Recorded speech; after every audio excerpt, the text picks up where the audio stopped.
صحابی رسول عاشق علی حضرت سلمان فارسی ایک مرتبہ دہلیز سیدہ پر مولا کائنات کا کوئی پیغام لائے۔ اندر سے کنیز سیدہ حضرت فضہ باہر آتی ہیں اور مولا کائنات کا پیغام سنتی ہیں۔ پیغام سنانے کے بعد حضرت سلمان فارسی حضرت فضہ سے فرماتے ہیں کہ فضہ، میں جب بھی دہلیز سیدہ پر آتا ہوں تو تم یہ ظاہر کرتی ہو کہ تم مجھ سے افضل ہو، جبکہ دونوں ہی اس در کے غلام ہیں۔ تم بھی غلام ہو، میں بھی غلام ہوں۔ ایسی کون سی فضیلت ہے جو تمہیں مجھ سے افضل کرتی ہے؟ تو حضرت فضہ فرماتی ہیں کہ سلمان، میں نے کبھی بھی تم سے مقابلہ نہیں کیا، لیکن اب جب بات تم نے شروع کر دی ہے تو سن لو۔ فضہ فرماتی ہیں کہ سلمان، میری یہ فضیلت افضل نہیں کہ میں اس چہرے کا دیدار کرتی ہوں جس چہرے کا دیدار مولا کائنات کے سوا کوئی کر ہی نہیں سکتا۔ کیا میری یہ فضیلت افضل نہیں؟ تو حضرت سلمان کہتے ہیں کہ فضہ، جس طرح سے ہم لوگ یہاں پر ساتھ رہتے ہیں اسی طرح سے ہم لوگ جنت میں بھی ساتھ رہیں۔ تو حضرت فضہ کہتی ہیں کہ سلمان، تم اب جنت میں جانا چاہتے ہو اور میں تو جنت میں ہی رہتی ہوں۔ تو سلمان کہتے ہیں کہ فضہ، ٹھیک ہے، میں بھی جا کے مولا کائنات سے کہوں گا کہ مولا، مجھے فضہ سے پہلے جنت میں جانا ہے۔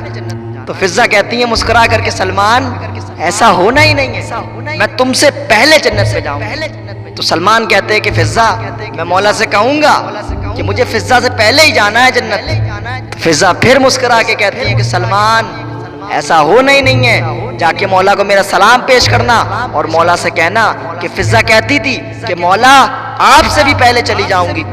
سلمان حیران ہو گئے کہ فضہ ابھی تک کہتی تھی کہ تم سے پہلے جنت میں جاؤں گی، اب ایسی بھی کون سی فضیلت تمہاری ہو گئی کہ تم مولا علی سے پہلے جنت میں چلی جاؤں گی؟ سلمان کہتے کہ فضہ، میں بھی جا کے تمہاری شکایت رسول اللہ سے کروں گا، کہوں گا کہ یا رسول اللہ، آپ کی محبت نے، آپ کے لاڑ اور پیار نے فضہ کا مزاج بدل دیا۔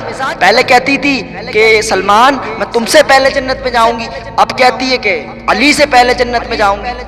تو فضہ پھر مسکرا کے کہتی ہے کہ سلمان، رسول اللہ کو میرا سلام کہنا اور کہنا کہ فضہ یہ بھی کہتی تھی کہ یا رسول اللہ، میں آپ سے بھی پہلے جنت میں چلی جاؤں گی۔ اتنا سننا تھا، سلمان حیرانی کے ساتھ دوڑتے ہوئے مسجد نبوی میں آئے۔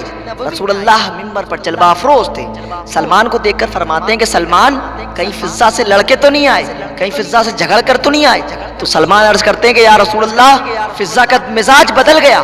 فضہ پہلے کہتی تھی کہ سلمان، میں تم سے پہلے جنت میں جاؤں گی، پھر فضہ کہنے لگی کہ میں علی سے پہلے جنت میں جاؤں گی، اور یا رسول اللہ، حد تو اب ہو گئی، فضہ کہتی ہے کہ یا رسول اللہ، میں آپ سے پہلے جنت میں جاؤں گی۔ تو رسول اللہ نے سلمان کا ہاتھ پکڑا اور دہلیز سیدہ پر لے کر آئے اور فضہ سے کہا کہ فضہ، ایسی کون سی بات ہو گئی جو تم نے اتنا بڑا دعویٰ کر دیا؟ تو فضہ فرماتی ہیں کہ یا رسول اللہ، آپ تو جانتے ہیں میں وہی بولتی ہوں جو وہی بولتی ہے، میں وہی بولتی ہوں جو وہی بولتی ہے۔ تو رسول اللہ کہتے ہیں کہ فضہ، ایسی کون سی وحی نازل ہو گئی تمہارے اوپر جو تم نے یہ کہہ دیا کہ میں علی سے پہلے جنت میں جاؤں گی، رسول اللہ سے پہلے جنت میں جاؤں گی؟